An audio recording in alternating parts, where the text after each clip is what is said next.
আসসালামু আলাইকুম। প্রিয় দর্শক, অন্য মঞ্চের আজকের আলোচনায় আপনাদের সকলকে আমন্ত্রণ জানাচ্ছি। আজ আমাদের সঙ্গে আমন্ত্রিত অতিথি হিসেবে আছেন সাংবাদিক ও কলামিস্ট জনাব আনিস আলমগীর। জনাব আনিস আলমগীর, আপনাকে স্বাগত জানাচ্ছি। আশা করি আপনি আমাকে শুনতে পাচ্ছেন। জনাব আনিস আলমগীর, আপনি খেয়াল করে থাকবেন যে এর মধ্যে কিন্তু দেশের রাজনীতিতে আগামীতে নির্বাচন হবে, নির্বাচনে কার কি লক্ষ্য থাকবে, কার কি প্রতিশ্রুতি থাকবে, তার চেয়েও যেন বড় হয়ে দাঁড়িয়েছে যে খালেদা জিয়ার অসুস্থতা এবং ওনার চিকিৎসা, ওনাকে চিকিৎসার জন্য বিদেশে নেওয়া, লন্ডনে নেওয়া, ওনার পুত্রের কাছে নেওয়া, অথবা ওনার উল্টা দিকে বলতে গেলে ওনার পুত্রের বাংলাদেশে না আসা এখন পর্যন্ত, এই সমস্ত নানা কিছু। তো এই পুরো বিষয়টাকে বাংলাদেশের রাজনীতিতে আপনি কিভাবে দেখছেন? পুরো বিষয়টা অনেক বিস্তৃত। যেটুকু আজকে পর্যন্ত সকালে আমি পত্রিকাগুলোতে যেটা দেখছি, ওনার যাওয়াটা বিলম্বিত হতে পারে। জুবাইদার আসাটাও, ওনার পুত্রবধূ যিনি লন্ডন থেকে এসেছেন ওনাকে নিয়ে যাওয়ার জন্য, ওনার আসাটা এক এক ঘন্টার মতো বোধহয় ফ্লাইট ডিলে হয়েছে বাংলাদেশ বিমানের। তো আমি দেখলাম কয়েকজন আবার বলেছে কেন ডিলে হয়েছে, সেটা নিয়েও নানা কথা।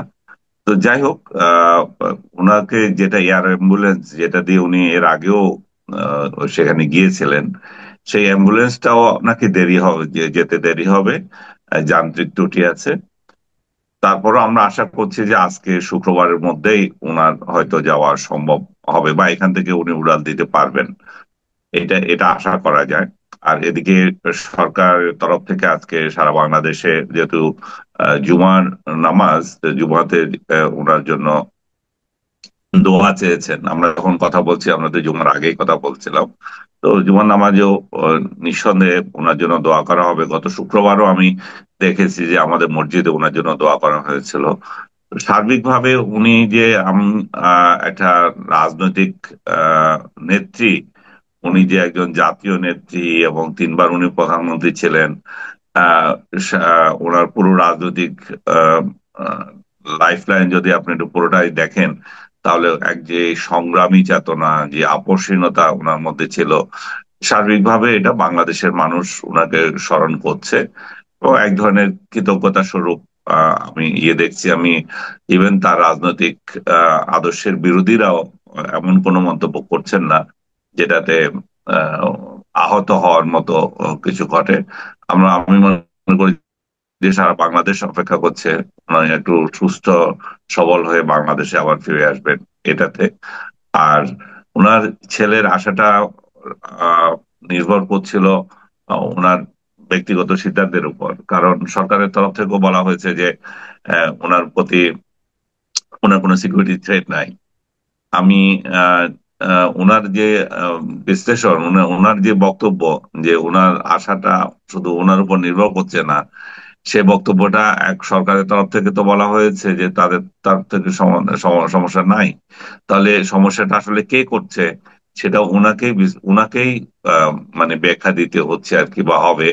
বা এই মুহূর্তে এমন উত্তাল চাপও আমি মানে মানুষের পক্ষ থেকে করা হোক সেটা চাই না, কারণ সময়টা ওনার জন্য যেমন আহ, খারাপ যাচ্ছে মা শয্যাশায়ী, এরকম অবস্থায় ওনার রাজনৈতিক সিদ্ধান্ত সবকিছু উনি ওনার মতো করে নিতে পারবেন, সেটাও আমরা আশা করি না। তো দেখুক, সময় বলে দেবে আসলে ওনার আশাটা বা খালেদা জিয়ার চিকিৎসা বা এই পরিস্থিতিটা আসলে কোন দিকে যাচ্ছে সবকিছু। মাহমুদুর রহমান মান্না একটা মন্তব্য করেছেন যে খালেদা জিয়ার শারীরিক অবস্থা কি হয় এর উপর নাকি বাংলাদেশের নির্বাচনটাও নির্ভর করতে পারে। উনি কি নির্বাচন পিছিয়ে যাওয়ার ইঙ্গিত দিলেন কিনা বুঝতে পারছি না, কিন্তু সেরকম কি হওয়ার কোনো আশঙ্কা আপনি দেখেন?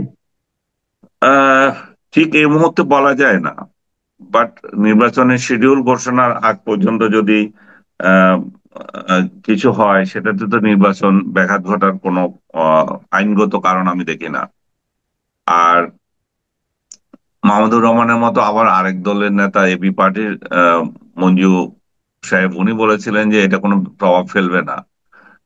তো আমি ব্যক্তিগতভাবে মনে করি যে এটাতে প্রভাব ফেলবে কেন? কারণ উনি আহ উনি বাংলাদেশের শ্রদ্ধেয় একজন রাজনীতিবিদ। আহ, সবার আহ, সবারই কপালে আমাদের এক জায়গায় যেতে হবে। এটা জন্ম যেহেতু নিয়েছে আমরা, মৃত্যু তো অবধারিত। সেই জায়গায় ওনাকে যদি যথাযথভাবে উনি যদি চিকিৎসা নিয়ে ফেরত আসতে পারেন, সেটা তো সে আশঙ্কা তো নাই। আল্লাহ না করুক ওনার যদি কিছু হয়ে যায়, তাহলে সেক্ষেত্রেও তো আমাদের প্রাত্যহিক কাজ থেমে থাকবে না। আমার মনে হচ্ছে ওনার রাজনৈতিক দল, বাংলাদেশ আহ জাতীয় পার্টি, বাংলাদেশ জাতীয়তাবাদী দল, ওনারা যদি মনে করেন যে ওনার এই এই বিষয়টা নিয়ে ওনাদের রাজনীতিতে বা নির্বাচনী ক্যাম্পেইনে কোনো সমস্যা হচ্ছে, তাহলেই শুধুমাত্র আমার মনে হয় যে এটাতে পিছাতে পারে। আদারওয়াইজ অন্য কোনো কারণ তো আমি দেখি না। আর ওনারাও যে ওই ধরনের আবেদন করবেন যে আমাদের রাজনৈতিক বিপর্যয় ঘটেছে, আমাদের দলের প্রধান আহ, এখন আহ, এর এই অবস্থায় নির্বাচন হতে পারে না, সেটারও কোনো যৌক্তিকতা আমি দেখি না। কারণ আহ, আজকে অনেক বছর থেকে আপনি বলতে পারেন যে বেগম খালেদা জিয়া রাজনীতিতে অনুপস্থিত। উনি রাজনীতিতে আছেন কিন্তু সক্রিয়ভাবে তো উনি ওনার দল পরিচালনা করছেন না। ওনার দল তো তারেক জিয়াই করছেন বা তারেক রহমানই করছেন। তো তারেক রহমান যখন করছেন বা এখানে ফখরুল সাহেবরা করছেন, তো সেক্ষেত্রে আগের মতোই তো হওয়ার কথা। নতুন কিছু তো না, এমন তো নয় যে উনি নির্বাচনী প্রক্রিয়ায় উনি ইনভলভ, সে কারণে ওনার অনুপস্থিতিতে এটা পিছিয়ে যেতে পারে, আমি মনে করি না আর কি। জি, আরেকটা বিষয়, আপনি খেয়াল করেছেন যে কালকে বিএনপির পক্ষ থেকে ওরা তো আগে একবার 237 জনের নাম ঘোষণা করেছিলেন, যাদেরকে গ্রিন সিগন্যাল দেওয়া হয়েছিল। এখন তারা আরো 36 জনের নাম ঘোষণা করলেন, এবং এই 36 জনের মধ্যে আগের 237 জনে একজনকে স্থগিত করা হয়েছিল, সেখানে নতুন প্রার্থী দিয়েছেন। এবং এই 36 জনের নাম ঘোষণা করার পর ওনার জোটের যারা আপনার শরিক ছিল, তাদের মধ্যে কিন্তু এক ধরনের মানে হতাশা মনে হয় দেখা যাচ্ছে, যেটা নাকি আমি কালকে মাহমুদুর রহমান মান্নার বক্তব্য টের পেলাম, যে ওনাদের সঙ্গে নাকি কথা না বলে তারা ঘোষণা করেছেন। তো আপনার কি মনে হয় যে বিএনপির সঙ্গে যারা জোটবদ্ধ ছিল, তারা বিএনপির সঙ্গে নির্বাচন করবে বলে এক ধরনের আশা করেছিলেন, তাদের মধ্যে কোনো ধরনের হতাশা তৈরি হচ্ছে? মাহমুদুর রহমানের এই বক্তব্য যদি আপনি ধরে থাকেন, তাহলে হতাশা তো থাকেই কিছুটা।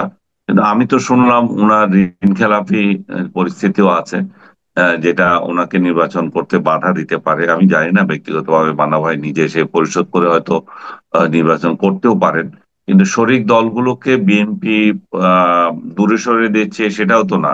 শরিক দলকে, এটা তো আর জামাতে ইসলামী না যে তাদের যে শরিক দল ছিল তাদের সাথে নির্বাচন মানে দর কষাকষি হবে।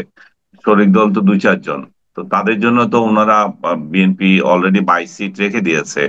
আর যদি তাদেরকে দিতেই হয়, এমন যাদেরকে বড় বড় ফিগার যারা আছে, তাদের আসনে তো আমি কাউকে ঘোষণা করতে দেখি নাই। মাহমুদুর রহমানের আসনে যদি ঘোষণা করে থাকে, আমি জানি না করছে কিনা। আহ, মানে অন্যান্য আসনগুলোতে তো সবগুলোতে ঠিক আছে, মাহমুদুর রহমানের আসনে আমি ঘোষণা আমার মনে হয় করেনি। পার্থের করেনি, ববি হাজ্জাজের করেনি, তারপরে নুরুর দল দুইটা দেওয়ার কথা ছিল সেটা করেনি। তাহলে করছে কার কোথায়? আমি তো দেখছি বরং আরো অনেকগুলো আসন রেখে দিয়েছে। তাতে মনে হতে পারে এনসিপি কে নেওয়ার তাদের একটা প্ল্যান আছে। কারণ এনসিপি কেও দীর্ঘদিন থেকে বলছিল যে তাদেরকে কয়েক কিছু সিট তারা দেবে, সেটা 20 সিট বা 20 সিটের কম হতে পারে। এখন 20 সিটেও যদি সমাধান হয়, তাহলে সেটাও তো অ্যাডজাস্ট করতে পারে। এটা তো নির্বাচন হয়ে যায় না, এটা তো প্রাথমিক না। দুটো আসন দেখলাম আপনার, এই ধানমন্ডিতে আসন যেটা, যেখানে আপনি ভোটার, সেখানে হুম। আসিফ মোহাম্মদ সজীব ভুইয়ার একটা কথা আমরা শুনেছিলাম, কোনো হুম। কনক্রিট কিছু ছিল না। সেটা তো হুম। একজনকে বিএনপি দেওয়া হয়েছে, এবং উত্তরায় মুগ্ধর ভাই স্নিগ্ধকে দেওয়ার কথা অনেকে বলেছিল মুখে মুখে। এই দুটো আসন তো চলে গেল আর কি। চলে যাওয়া না, আমি মনে করি যে বিএনপি এখানে যথাযথ সিদ্ধান্ত নিয়েছে। আমি আমার আসনের কথা যখন বললেন, আমি রবিউলের সাথে ভেরি রিসেন্টলি একটা টক শোতে আমার বাদানুবাদ হয়েছে, পাবলিক সেটাই দেখেছে শুধু। রবিউল আমাদের ডিপার্টমেন্টের ছোট ভাই, আপনিও জানেন। তো রবিউলের সাথে আমার যখন কথা জি। হচ্ছে, আমি তাকে জিজ্ঞেস করলাম যে কি পরিস্থিতি, এবং আমি বললাম যে সে পাচ্ছে কিনা। এবং আমি তাকে স্পষ্ট বললাম এখানে অসীম আছে, ব্যারিস্টার অসীম আমাদের বন্ধু মানুষ, আমাদের ইয়ারম্যাট। অসীম পেলে আমি খুশি হব, কিংবা সে পেলেও খুশি হব, কারণ তারা দুইজন এখানে এখানে আছে, দীর্ঘদিন থেকে তারা এখানে রাজনীতি করছে।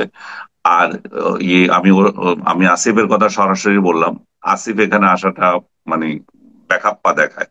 কারণ হচ্ছে যে ব্যক্তিগতভাবে আমার ভোট দেওয়ার সমস্যা হবে, আমি তো আসলে ভোট দেওয়ার মতো লোকই পাবো না তাহলে তখন। এই আর এমনিতেই নাই, আওয়ামী লীগ নাই, জাতীয় পার্টি নাই, 14 দল নাই, তার উপরে যে খুচরা খুচরা পার্টি আছে, এর মধ্যে আবার আসিফ আসবে। আসিফ যদি এখানে ভোটে দাঁড়ায়, আসিফ হচ্ছে যে এই, ইউনূস সরকারের সবচেয়ে দুর্নীতির প্রতীক। ইউনূস সরকারের দুর্নীতির প্রতীক আসিফকে যদি এখানে দেওয়া হয়, তো তাকে ভোট দেওয়ার তো কোনো আমি মানে হয় না। পার্সোনালি আমি তাকে পছন্দ করতে পারি না করতে পারি, সেটা অন্য বিষয়। কিন্তু নীতিগতভাবে কিভাবে ভোট দেবে ইউনূস সরকারের দুর্নীতির প্রতীক যে তাকে, এবং বিএনপি তাকে কেন এখানে দেবে? এটা আমার কাছে ভোট দেওয়ার ক্ষেত্রে ভীষণ একটা যন্ত্রণা তৈরি হবে। আমি বললাম যে একেবারে আমি কার কারে জানি যে বললাম, আসিফ যদি দাঁড়িয়েই যায়, মানে বিএনপি যদি তাকে প্রার্থী সত্যিই করে, তাহলে হিরো আলমকে এনে আমরা এখানে দাঁড় করায় দিতে হবে। হিরো আলম গুলশানে দাঁড়িয়েছে, হিরো আলম এবার ধানমন্ডিতে দাঁড়াক, তাহলে অন্তত কিছুটা আমাদের স্বস্তি আসে যে হিরো আলমকে ভোট দিয়ে পাবলিক দেখিয়ে দিত তখন। আসলে বিএনপি কে তখন একটা শিক্ষা দেওয়া যেত। জি। আচ্ছা, আরেকটা জিনিস আপনি খেয়াল করেছেন যে আমরা এই আওয়ামী লীগ সরকারের পতনের পর থেকে দেখছিলাম জামাত কিন্তু ধীরে ধীরে যেন তার চেহারাটা প্রকাশ করছে আর কি। তারা সারা দেশে এরই মধ্যে তাদের ব্যাপক গণসংযোগ চালিয়েছে, বিশেষ করে নারীদের মধ্যে। আমরা দেখেছি সেই গণসংযোগ এবং সেই বিনয়ী এবং একজনকে একজনকে বিপদগ্রস্তকে এর ফল তারা পেয়েছে ডাকসু, জাকসু, রাকসু নির্বাচনে, চাকসু নির্বাচনে। এবং এই নির্বাচনগুলিতে জয়ের পর তাদের জন্য বডি ল্যাঙ্গুয়েজ চেঞ্জ হয়ে গিয়েছে। তার কিছু কিছু প্রমাণ আমরা বিভিন্ন জায়গায় নমুনাও দেখতে পাচ্ছি। আপনি দেখেছেন বিভিন্ন টেলিভিশনে তাদের পক্ষ হয়ে যারা কথা বলেন তারা কিন্তু এখন যেন মানে সবকিছু খোলামেলায় বলতে চাচ্ছেন। তারা মুক্তিযুদ্ধকে, বঙ্গবন্ধুর অবদানকে, এগুলোকে খাটো করার জন্য নানা ধরনের তত্ত্ব তালাশ করে মানে করছেন। এবং বেশ উত্তেজনাও দেখছি আমরা। আপনি নিশ্চয়ই খেয়াল করেছেন এর মধ্যে যমুনা টেলিভিশনে একজন ব্যারিস্টার সাহেব উনি মানে বেশ উত্তেজিত ভঙ্গিতে বললেন উনি নাকি 17 কোটি জনগণের পক্ষ থেকে বলতে এসেছেন। তো এই বিষয়গুলো, এই যে পরিবর্তনগুলো, এগুলো আপনার চোখে পড়ছে কিনা, এগুলো নিয়ে আপনার কোনো মন্তব্য আছে কি? হ্যাঁ, জামাতের একটা ঔদ্ধত্যপনা চলে এসেছে, এটা দেখা যাচ্ছে। বিএনপি যে এটা নাই তা না, বিএনপিরও তো 5 আগস্টের পর থেকে বিএনপিরও সে ঔদ্ধত্যপনা আছে। কিন্তু জামাতকে অনেকে মনে করেছিল এটা একটা মানে নমনীয়, পলিটিক্যালি এদের এদের সাথে কথা বলা যায়। এরা ওদের রাজনৈতিক আদর্শ তো আর আপনি ধারণ করেন না, কিন্তু কথা বলার সংস্কৃতি তো আপনি রাখি আমরা। কিন্তু জামাতের কিছু কর্মী এমন ভাবে কথাবার্তা বলছে, সোশ্যাল মিডিয়ায় তো আক্রমণ করছে ওদের বট বাহিনী, যা ইচ্ছা তা। একদিকে ওরা আওয়ামী লীগের ভোট পাওয়ার জন্য, আমি বোধহয় আপনাকে বলেছিলাম আগে, পা ধরাধরি করছে। আরেকদিকে এরা মানে স্বৈরাচারের দোষর বলে গালাগালি করছে। এবং ভেরি রিসেন্টলি তারা এই শাহরিয়ারকে নামিয়ে দিয়েছে, যে আপনি যার কথা বলছেন। সে সব কয়টা টেলিভিশনে গিয়ে বঙ্গবন্ধু, বাংলাদেশের মুক্তিযুদ্ধ নিয়ে উদ্ভট সব কথাবার্তা বলছে। বিরাট বিরাট বস্তা নিয়ে যায়, কি যে বলে কোনো আগামাথা নেই। আমার সাথে প্রথম একদিন টক শোতে হয়েছিল, সেই সময় এই মুক্তিযুদ্ধ ওইভাবে আসে নাই, জামাত প্রসঙ্গই ছিল। দ্বিতীয়ত একটা শোতে কথা ছিল, হয় নাই, কর্তৃপক্ষ থেকে বলা হলো যে কি জানি ঝামেলা আছে, শো হচ্ছে না, আমার সাথে তার হচ্ছে না, আমি যাই নাই, বা আমাকে নেই নেই, যাই নাই না। তৃতীয় শোতে আমি তার সাথে কথা বললাম। আমাকে তার সাথে কথা বলতে আমার অসুবিধা মনে হয়নি, যে সিম্পল মানুষ, কথাবার্তা বলা যায়, ভালোই মানে কথাবার্তা বলেছি। কিন্তু টক শোতে তার চেহারা অন্যরকম। টক শোতে গিয়ে সে কি সব চিৎকার দিয়ে মানে হুলস্থুল করে। আমরা বলছি, ভাই তুমি এখানে তো দুইজন ব্যক্তি, তোমাকে কেন এত চিৎকার দিতে হবে, এবং কি জন্য এইসব চিৎকার? আর আওয়ামী লীগকে গালাগালি, বিশ্রী ভাষায় আওয়ামী লীগ, বঙ্গবন্ধু এদেরকে গালাগালি করছিল। আমি যে আওয়ামী লীগের এই জবাব দেওয়ার জন্য তো কেউ নাই এখানে। হ্যাঁ, এবং আমার সামনে এগুলো বলার তো কোনো মানে নাই। তো আমি দেখলাম যে, এবং তৃতীয় অফার যখন আসলো তার সাথে, তৃতীয় চতুর্থ যতগুলো এসছে, আমি বলছি মাপ চাই ভাই, এই পাগলের সঙ্গে, সরি শাহরিয়ার, আমার আমার মাথার মধ্যে এটা, আমার আপনাকেও বলতেছে একজনকে পাগল বলা, যে আমার আমার মনে হয় নাই যে তার সাথে টকশো করার কোনো যৌক্তিকতা আছে, কারণ সে সাবজেক্টে নাই। সাবজেক্টের বাইরে গিয়ে বঙ্গবন্ধুকে গালাগালি করা, বিভিন্ন রাজনৈতিক নেতাদেরকে, মানে তার আওয়ামী বিদ্বেষ এবং ভারত বিদ্বেষ এই মাত্রায় আছে যে যেটা সীমাহীন। এগুলো টকশোর কোনো আলোচনা হতে পারে না। আমি একজন উপস্থাপককে জিজ্ঞেস করলাম যে তোমরা ওর সাথে কথা বলার জন্য আমাকে ডাকো কেন? বলছে সে ভাইরাল। হ্যাঁ, তবে যে মেন স্ট্রিম টেলিভিশন গুলো যদি ভাইরাল চায়, তো তাহলে শাহরিয়ার কালকে রাতে যেটা করেছে সেটাই তো হবে। শাহরিয়ারও তো চাই ভাইরাল হতে। ওরা, শাহরিয়ারও আমাকে বলছিলাম যে এরকম করো কেন ভাই, চিৎকার দেওয়ার কি আছে? বলে যে টেলিভিশনে এগুলো খায়, টেলিভিশনে যেগুলো খায় সেগুলোই সে করছে। আমি তো শুধু শাহরিয়ারকে দোষ দেবো না, আমি বলবো যে টেলিভিশন গুলোকে বলবো তারা কি ধরনের গেস্ট তারা আনতেছে। আবার এই যে যমুনার কথা বললেন, এই যমুনায় আমি কথা বলে এসেছি কেন, সেই জন্য প্যারিসে পলাতক যে ইয়ে ওই যে আপনার এই যে ভিউ ব্যবসায়ী, হ্যাঁ, যে খেউ খেউ খিস্তি খেউর করে যে পিনাকি, সে যমুনাকে থ্রেট দিয়েছে আনিস আলমগীরকে আনলে তারে এই করে দেবে সেই করে দেবে যমুনা টিভিকে। এবং যমুনা টিভি কিন্তু আমার মনে হচ্ছে সেই থ্রেট মেনে নিয়েছে, তারা এরপর আমাকে ডাকে নাই। তাহলে টেলিভিশন গুলো তাহলে এদের দ্বারা প্রভাবিত, এই রাজাকারদের দ্বারা প্রভাবিত।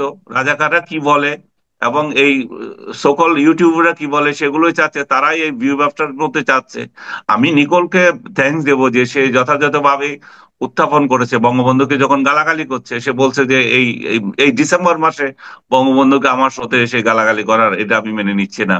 এবং তার প্রেক্ষিতে আপনি যেটা বললেন যে বিখ্যাত ডায়লগ, সে 16 কোটি মানুষের প্রতিনিধি হিসাবে এখানে কথা বলতে আসছে, এবং সে যমুনার টেলিভিশনের এই শোটা, অ্যাঙ্কর যখন বলতেছে এটা আমার শো, সেটাতেও সে বিশ্বাস করে না। শো যখন পরিচালনা করে সেটা অবশ্যই অ্যাঙ্করের শো, আমি যখন পরিচালনা করেছি এটা আমার শো। এবং আমি যে প্রতিষ্ঠানের কাজ করছি, আমি আর ওই প্রতিষ্ঠানের মধ্যে পার্থক্য কি? আমাদের দিয়েই তো প্রতিষ্ঠান, প্রতিষ্ঠানকে দিয়েই তো আমি। তো সে যথাযথই বলছে আমার শো।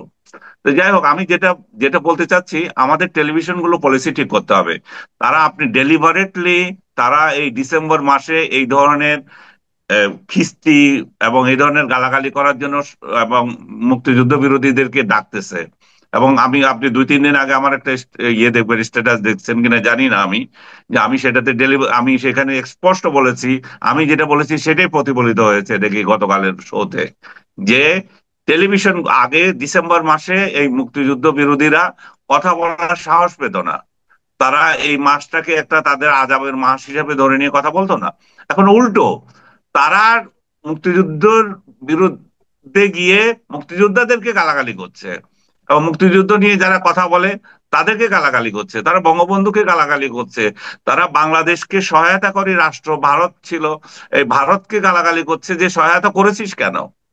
এবং এই কতগুলো ইউটিউব মোল্লা আছে, সে একটা ইউটিউব মোল্লা ইব্রাহিম, তারটা দেখলাম যে সে বলছে যে এই দেশটা তো স্বাধীন ছিল, এই স্বাধীন দেশটাকে ভাঙছে এরা, মানে বিশ্রী ভাষায় যে কি কথাবার্তা বলছে। আমি জানি না এই ডক্টর ইউনূস সরকার কি করে মানে মুক্তিযুদ্ধকে এত হেয় করার চান্স সবাইকে দিচ্ছে। মুক্তিযুদ্ধকে যদি হেয়ই করবে, তারা স্বাধীনতা আহ, এবং যে 71 এগুলাকে কমপ্লিটলি ইরেজ করে দিলে তো হয়। একদিক দিয়ে আবার এই স্বাধীনতার কথা বলবে, আবার আরেক দিক দিয়ে লোক লাগিয়ে দেবে স্বাধীনতাকে কিভাবে হেয় করা যায় সেটা করার জন্য। তো স্পষ্ট আমার মনে হচ্ছে যে এটাতে সরকারের যেমন মনোযোগ দেওয়ার দরকার আছে, এবং টেলিভিশন গুলোরও একটা শিক্ষা হওয়ার দরকার আছে, যে তারাই চাচ্ছে, যেমন টেলিভিশন গুলোই চাচ্ছে। এটা আমি বলবো না যে ওই লোকগুলো করছে, শাহরিয়ার যে করছে কেন করছে, কারণ শাহরিয়ারকে বলার জন্যই ডাকছে।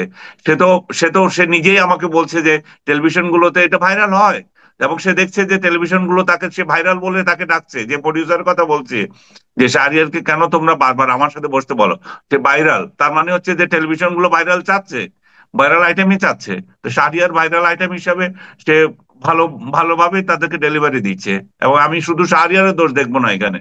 জি, আমি আলোচনা আমরা শেষ পর্যায়ে চলে এসেছি, আরেকটা বিষয় নিয়ে একটু কথা বলতে চাই।